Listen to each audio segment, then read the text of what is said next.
Здравейте! Попадна ми случайно, докато търсих игри за памет в интернет и ми попадна сайта на образование на бъдещето.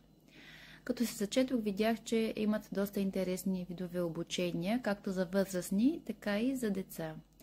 Това, което аз записах, беше за деца. Курсът се казва "Аз мога" и е предназначен за родители или учители, които работят с деца до 4-ти клас.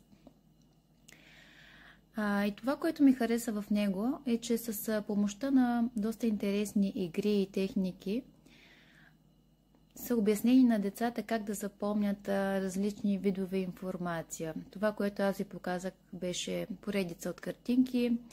Има също начини за запомняне на големи числа, кодове, пароли. Освен това имаше обяснено как се запомнят лесно стихотворения, думи на чужд език и така нататък. Всъщност ми пратиха 4 вебинара, като във всеки вебинар има обяснени уроци. Общо са 22 урока, които може да проведете с децата. И освен това пращат PDF файлове, горе-долу около 250 страници с материали, които са си директно за тези уроци.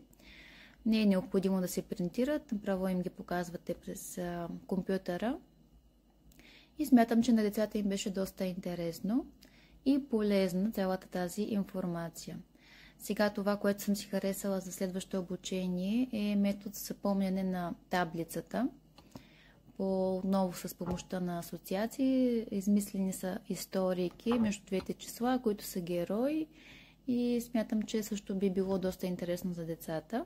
Виждам, че сега имат намаление до 24 май за всички учители 10%. Аз използвах точно това намаление. Така че ако вие сте учители, може да се възползвате и вие. Това е. Мисля, че бях изчерпателна. Ще ви кача линк към самия сайт в коментари. И дано да съм била полезна.